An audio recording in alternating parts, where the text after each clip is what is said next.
Blades of Fire is an action-adventure combining hack-and-slash elements with weapon crafting and dense environments. It's a spiritual successor of sorts to the 2001 cult classic Severance Blade of Darkness.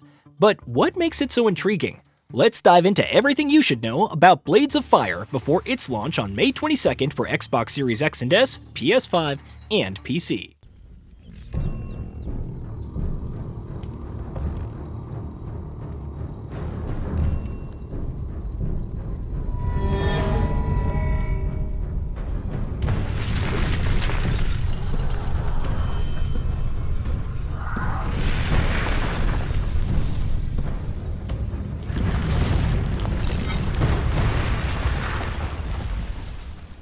Setting and protagonist.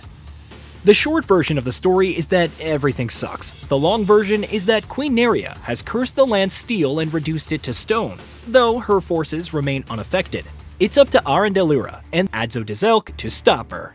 Aran is special since he wields a mystical hammer that can create steel weapons. What's the deal with Lerea? What are the origins of the hammer? All this and more remain to be unanswered.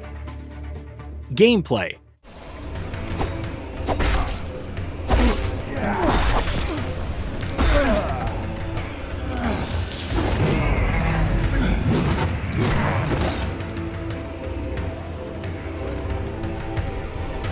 The gameplay loop consists of two main pillars, crafting weapons and combat. The two are intricately linked since your weapons and the skills required to wield them will be the key to overcoming Lerea and her forces. While this may sound like the recipe of your average survival crafting experience, Blades of Fire is more of an action-adventure title. Exploration. The game features a vast and intricately designed world where every region is woven into the next through hidden passages and winding routes. As progression continues, the level design evolves into complex, maze-like structures that demand close observation. Navigation becomes a challenge in itself, with players encouraged to rely heavily on maps, personal markers, and memory to stay oriented. With its sheer scale and density, getting lost won't just be possible, it'll be a part of the experience. Expect to traverse enormous fortresses, regal estates, and a variety of richly imagined fantasy landscapes. Weapon families. There are 7 weapon families: daggers, sabers, swords, greatswords, twins, polearms, and spears, with various armaments from a halberd and curved blade to a two-handed hammer. You could take a claymore into battle with its heft and slow but powerful attacks, or opt for a balanced sword. Forge scrolls.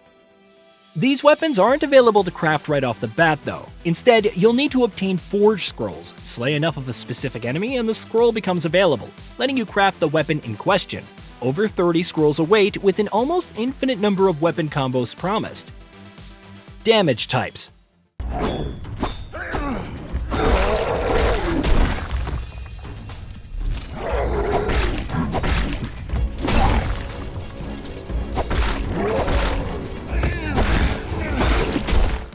Of course, you can't just use any weapon against every foe. 3 damage types exist: blunt, slashing, and piercing, with some weapons capable of swapping between slashing and piercing. Depending on the enemy and their armor, the damage type can make a difference between easy fights and protracted affairs.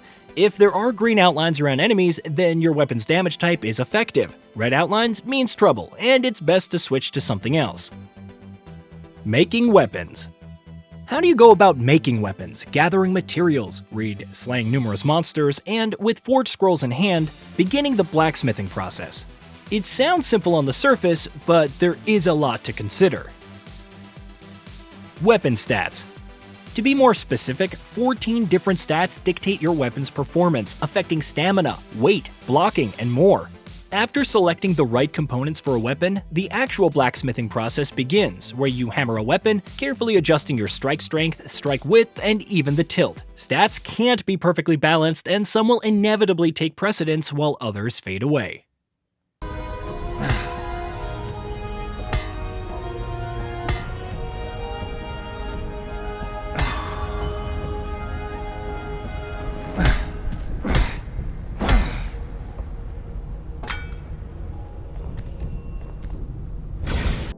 Weapon quality.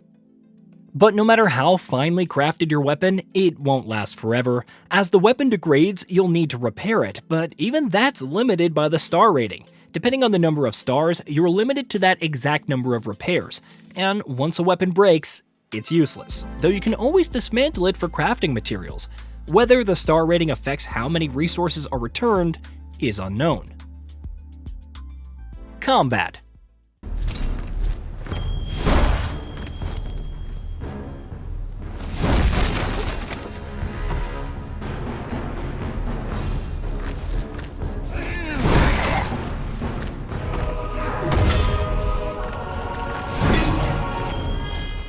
The combat in Blades of Fire will look familiar, given all the slashing, parrying to make enemies vulnerable, charged attacks, and whatnot. However, you can also change a weapon's positioning. This can come in handy when, say, sweeping lighter enemies off their feet. Dismemberment is also on the menu, so make sure to target a body part and keep hacking. Souls-like elements and differences.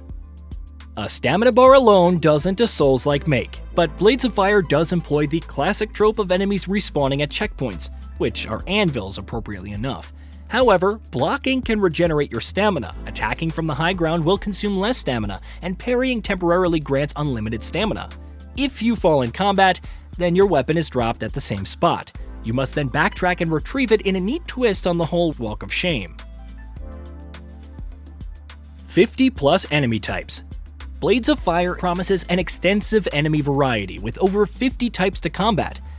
Thus far, we've seen humans armed with weapons, undead, gremlins, trolls, elementals, and more. On top of accounting for their attacks and patterns, you also need to consider their armor and swap out weapons to select the best choice, which is easier said than done when you're surrounded and need to reposition.